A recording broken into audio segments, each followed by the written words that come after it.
بسم الله الرحمن الرحيم. إن دين عند الله الإسلام. صدق الله العظيم.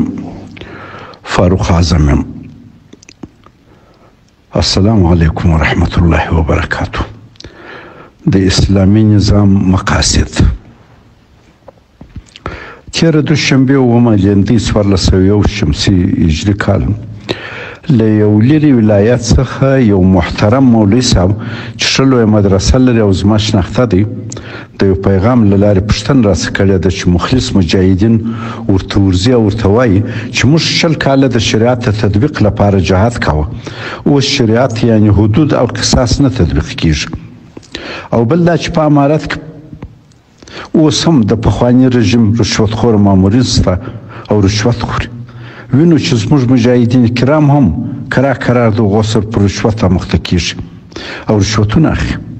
دا شیان چې وینو نو وایو چې ځانونه له امارته ګوښه کوښه دی، څنګه چې مو غوښته هغسې ونه سوه، هسې نه چې اکړی جهاد مو خراب سي. بهتره دا ده چې پر کور وکښینو او همکاري نور د امارت سره ونه کړو. همداراز څو ورځې دمخه تر دغه پیغام په رسنیو کې پراخه اعلانونه وسوه چې ټول خلک باید خبر وي چې په دومه د لندې همدغه کال 1401 شمسي په لوګر کې شریعت تطبیق کیږي، مجرمینو ته شرعي سزا ورکول کیږي. همداسې وسوه. د امارت ځینو مخلصو منصبینو یو بل ته مبارکي ورکول چې الحمدلله شریعت تطبیق سو.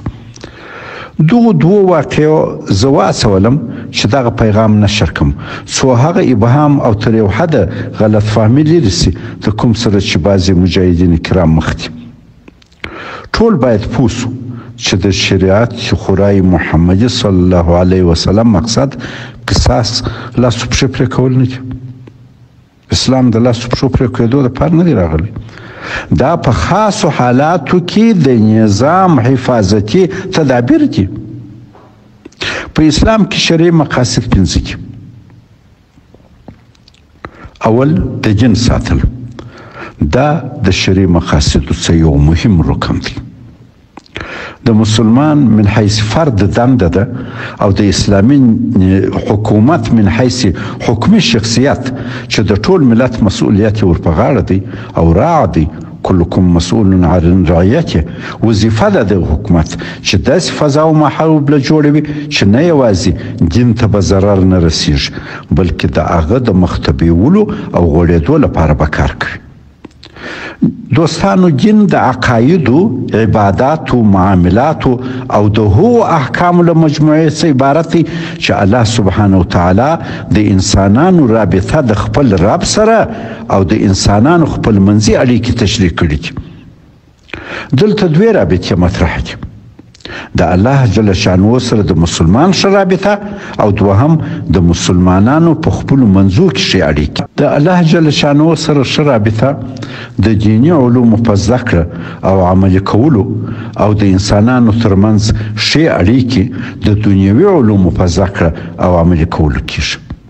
دا دواړه دیني او دنیوي علوم زده کول او عملي کول د شرعي مقاصدو د حصول لپاره ضروري او فرض دي.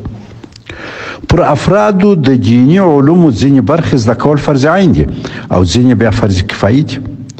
د دنیوي علومو زده کړه د ټولنې د افرادو لپاره هم فرض کفایي ده، خو پر اسلامي حکومت باندې فرض عین دي چې د ټولنې افرادو نر او ښځو ته به د دواړو دیني او دنیوي علومو د زده کړې موقع برابروي.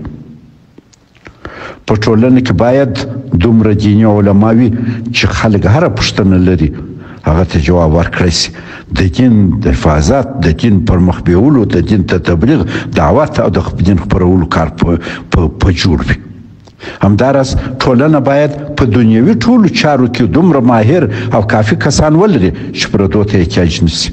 مثلا یو اسلامي ټولنه باید دومره ډاکټران ولري چې د ولس ناروغان بهر تلو ته مجبور نه وي، او یا دومره انجینران ولري چې د بندونو، نهرونو د جوړولو، معدنیاتو د رایستلو او یا نظامی پولیسي او استخباراتي وسایلو او داسې نور ضروري شیانو د جوړولو لپاره پردو ته محتاج نه وي. په اقتصادي، فرهنګي او نظامی برخو کې د ټولنې بسیا کول د اسلامي حکومت دنده ده. دین په قوي اقتصاد، نظامي قوت او د ولس په پوهه ساتل کیږي او د دین ساتل د شریعت له مهمو مقاصدو څخه دي. دوهم د نفس ساتل، دا هم د شریعت له مقاصدو دي. دلته د انسان د ځان ساتل مطرح دي چې انسان من حیث بشر له تعرض وساتل شي. قصاص د همدې دپاره دی چې د نفس حفاظت وشي، هغه ته ضرر ونه رسیږي، ځکه الله پاک فرمایي چې په قصاص کې حیات دی. ولکم فی قصاص حیات یا اولی الالباب. د نفس ساتل په دې معنی نه دي چې یو څوک به هسې موږ ژوند او مازې سا پکښې چلیږي. تعرض باید عفه سي، هغه که د یو بل انسان لخوا وي، که د مرض او یا کوم آفت لخوا وي. انسان د سالم او تندرست ژوند حق لري. انسان د سالم او تندرست ژوند حق لري. د بشر د نفس ساتل په ښه امنیت، ښه خوراک، څښاک، لباس، کور، صحت، تعلیم او داسې نورو چارو په سمبالښت اړه لري. د هغو ټولو علومو حصول چې انسان په ساتل کیږي ضروري او شرعي امر دی. دریم د عقل ساتل. د عقل سالم ساتل له شرعي مقاصدو څخه دی. نو ځکه په اسلام کې د نشي شیانو استعمال چې عقل زایلوي حرام دی. په علم، هنر، پوهه او حکمت د عقل تقویه او له خراب چاپیریالو فشار څخه د عقل ساتل د مسلمانانو لپاره یو شرعي امر دی. د اسلامي حکومت دنده ده چې د وطنوالو عقل به روغ ساتي، د ذهني معیوبینو، معلولینو او نشیانو علاج به کوي او د عامه خلکو د عقل په تقویه او رشد کې به لازمه پانګونه کوي. د علماو اتفاق پر دغه دی چې د عقل د سم ساتلو مؤثره لار علم او پوهه حاصلول دي. څلورم د نسل او عزت ساتل، دا هم د شرعي مقاصدو څخه. ومن آیاته أن خلق لكم من أنفسكم أزواجا لتسكنوا إليها وجعل بينكم مودة ورحمة إن في ذلك لآيات لقوم يتفكرون. صدق الله العظيم. په شرعي ازدواج او د کورنۍ په جوړېدو کې د نر او ښځې سکون دی، موده ده او رحمت دی. د اولاد زیږول قرة العین دی او ښه روزل چې د ټولنې ګټور عناصرو څخه جوړیږي هم له شرعي امورو څخه دي. د زنا حد د دې دپاره دی چې نسل یا د ازدواج اړیکې سالمې او کورنۍ محفوظې پاتې سي او د خلکو عزت خوندي سي. د مسلمان د عزت ساتل له شرعي مقاصدو څخه دی. نو ځکه د زنا د قصاص لپاره 4 نارینه شهیدان پکار دي. دلته د یو انسان عزت مطرح دی. په نورو موضوعاتو کې 2 شهیدان کافي دي، خو د زنا په مسله کې به حتما 4 نارینه شهیدان وي. پر نامحرمه نر او ښځې چې په یوه کوټه کې په یوه تر یوه بړستن لاندې لږ سره پراته وي، ولو 4 کسان یې وویني، د زنا حد نه جاري کیږي، بلکې هغه وخت دوی مجرم دي چې 4 سره شاهدي ادا کړي چې نامحرم سړی او ښځه د زنا په حالت کې داسې لکه سلایي په رنجرنه کې لیدلي دي. عملا دغسې حالت تقریبا ناممکن دی. اسلام تر وسه کوښښ کوي چې څوک مړه نسي، مګر هیڅ چاره نه وي. د ناحق تهمت یا حد قذف سزا د همدې دپاره ده چې څوک پر یو شریف نر یا ښځه د بد اخلاقۍ او بېعزتۍ بې ځایه تور ونه لګوي. تصور وکړئ که پر یوې ښځې یا نارینه تور و چې زنا یې کړې ده، له 4 3 شهیدان تېر سوه، له 4 کسانو 3 شهیدان تېر سوه او د زنا د شهادت هغه ټول شرعي باریک حالات یې بیان کړه، خو 4م کس پیدا نه سو چې شهیدي ادا کړي. قاضي به همغه 3 کسانو شهیدانو ته چې حاضر سوي دي سزا ورکوي، په درو به وهي چې د یو مسلمان پر سپینه لمن یې ولې تور داغ ایښی دی. ګورئ، په اسلامي حکومت کې قاضي په خپل علم په ډیرو مسایلو کې فیصله کولی سي، خو د زنا په مسله کې چې د انسان شرمول او یا مرګ مطرح دی، قاضي په خپل علم فیصله نسي کولی ولو ورته بالکل ثابت هم وي. یا به د زاني او زانیه په خپله خوښه مقرر اقرار وي چې دوی دا کار کړی دی، او یا به 4 شاهدان په هغه ډول او کیفوکان چې بیان سوه پیدا کیږي، چې دا تقریبا عملي نه ده. قاضي باید کوشش وکړي چې د قصاص او د حدود له تطبیق کېدو څخه تر خپله وسه د خروج شرعي لارې پیدا کړي. د حضرت عمر رضی الله تعالی عنه په وخت کې وچکالي وه، غریبي وه، لکه اوس چې هرې نانوایي ته 20 فقیره ولاړ دي. هغه مبارک په هغه کال د غلا حد معطل کړي. که امام په خطا کې یو مجرم عفو کوي، دا خطا تر هغه ډیره ښه ده چې پر یو بېګناه حد جاري سي. عرض کوم دوستانو، نه یوازې موږ باید قصاص او حدود د شریعت له مقاصدو ونه بولو، بلکې د حدود تطبیق ته خوشحالي ونه کړو. دا د مبارکۍ او زیري خبره خو نه ده، دا د وچ مجبوریت خبره ده چې د خپل ورور لاس ور پرې کوو. سزا تطبیق کول اخرنی شانس دی چې بله هیڅ چاره نه وي. یو طبیب ته د سرطان ناروغ پروت دی چې پښه یې خوږ ده. طبیب خپل ټول توان کوي چې د ناروغ پښه جوړه سي. ډاکټر د ناروغ پښه هغه وخت قطع کوي چې د جوړېدو یې هیڅ چانس نه وي، 1% نه چې 0.5% هم نه وي. او برعکس که پښه پاته سي، مرض نور بدن ته سرایت کوي او ټول بدن له منځه وړي. کله چې ډاکټر د ناروغ د پښې د پرې کېدو فیصله وکړي، هیڅوک د ناروغ خپلوانو ته نه وایي چې سبا راسي شیریني راوړي چې ستاسې د ورور یا زوی پښه پرې کوو، او یا سبا چې بیا پښه یې ور پرې کړي ډاکټر ورته ووایي چې مبارک مو شه. نه، دا کار څوک نه کوي. ډاکټر خفه وي او خپلوانو ته یې وایي چې هیڅ چاره نه وه، ما خپل ټول بندګي کوښښ وکړي خو چاره نه وه. د نور بدن د ساتلو دپاره دغسې یو کار اړین و. اوس هم دوستانو، قصاص او حدود د اسلام له مقاصدو نه دي، دا یو مجبوریت دی چې د مقاصدو د حفاظت لپاره په نظر کې نیول سوي دي. 5 د مال ساتل. د مال ساتل هم د شریعت له مقاصدو دي. د حلال رزق او مال ګټل، ځان او عیال ته یوه ابرومنده زندگی جوړول پر شریعت برابر کارونه دي. د چا مال ته ضرر رسول ناجایز دي. نو ځکه د بل د مال غلا، په معاملات کې غش، په دنده کې خیانت او حتی خپل مال بې ځایه لګول ناروا او قابل سزا دي. والسارق والسارقة فاقطعوا أيديهما جزاء بما كسبا نكالا من الله والله عزيز حكيم. صدق الله العظيم. څرنګه چې د حلال رزق ګټل د شریعت په حکم عبادت دی، د علم زده کول هم عبادت دی. د اسلامي حکومت دنده ده چې خلکو ته به د یو ابرومند ژوند د تامین لپاره د معیشت علوم ورښیي، کسب و هنر به ورزده کوي، زمینه به ورته مساعدي.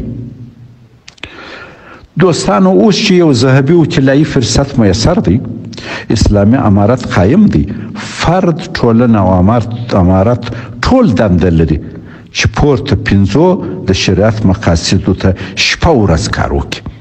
خلک باید د الله پاک شکر ادا کړي، او مهم شکر دا دی چې موږ الحمدلله مسلمانان یو، اسلامي نظام لرو او وطن مو مالک پیدا کړي. د شکر عملي بڼه دا ده چې دا نظام ټینګ کړو. په توره یو ولس ازادي ترلاسه کولی سي او په قلم بیا ساتل کیږي. توره او قلم یو ملت ته دواړه ډیر ضرور او لازم او ملزوم دي. دا دواړه باید حتما وي. خو که توره او قلم څنګ پر څنګ سره ودروي، نو د تورې سر و قلم ته خم دي. اوس شکر ازادي حاصله سوې ده، سرتاسري امن دی او یو قوي مرکزي حکومت لرو. د دې وخت دی چې زموږ نر او ښځه شپه او ورځ د تورې او قلم د حصول او ساتلو علوم زده کړي. خصوصا اوس چې د علماء کرام حکومت دی، باید علومو ته تر بل هر وخت ډیره توجه وسي، او بیا داسې ونه سي چې کوم بهرنی طاقت پر موږ بیا د پسو خیال وکړي، د بې علمو جاهلانو خیال وکړي، د فکر وکړي چې دا اسانه خوړه کیږي. موږ باید خپل خېټې په خپله مړې کړو او نور مو باید بیا کوم هیواد د یو کپ شوتلې په امید مصلح ته بونسي. پردو ته د مرستې سترګې کږې کول د مسلمان د شان سر نه ښایي. متاسفانه پر موږ اکثر همدا ذلیل ژوند تېر سوی دی، اوس هم تېرېږي. موږ باید دا وطن په خپلو پښو ودروو، د پردو له احتیاج او تاړاکونو اخلاص کړو، د نړیوالې ټولنې یو قابل احترام غړی کړو او په نړیوالو قضایاو کې مطرح عنصر سو. موږ په نظامي لحاظ باید دومره قوي یو چې د دښمنانو سترګې راڅه وسوځي. موږ باید د اقتصاد له نګاه دومره مضبوط یو چې خیر مو نورو ته ورسیږي. دا ټول هغه وخت کېدای شي چې موږ ټول نر او ښځه د شریعت په مقاصد ځان پوه کړو او بیا هغه عملي کړو. خو د شریعت په مقاصد هغه وخت پوه کېدای شو چې علم حاصل کړو. زه پر علم ډېر اصرار کوم. که غواړو دین او دنیا مو دواړه ښایسته وي او په دارینو کې په عزت یو، علم ته باید مخ کړو. علم د الله عز وجل بې بدیله نعمت دی. ان استطعتم ان تنفذوا من اقطار السماوات والارض فانفذوا لا تنفذون الا بسلطان. صدق الله العظیم. تاسو وګورئ په ټوله دنیا کې عالم عزت لري. دا ولې؟ د علم په سبب. هغه څوک پر دنیا حکومت کوي چې علم لري. پیغمبر علیه السلام عالم خپل وارث ګڼلی دی. که غواړو موږ ټول د حضرت صلی الله علیه وسلم رښتوني پیروان او وارثان یو، علم باید حاصل کړو. که موږ ټول نر او ښځه عالمان سو، موږ به څونه خوشبخت یو. راسئ له خپل تاریخ او اوسنۍ زار او دربدره حالته د هوښیارو انسانانو په توګه درس واخلو.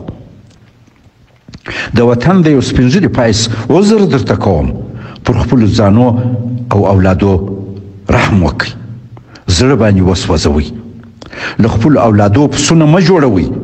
خپل ورور، خور، اولاد او ولس په خپل لاس مه ړندوئ. د علم له بینایي یې مه محروموئ او د پردو لاس ته یې مه محتاجوئ. هغه خلک به په شرعي مقاصدو څه پوه سي چې بې سواده خپل منځ یې نه دی زده. راسئ د لوړو اهدافو لپاره تر ډېر کوچنیو مسایلو تیر سو.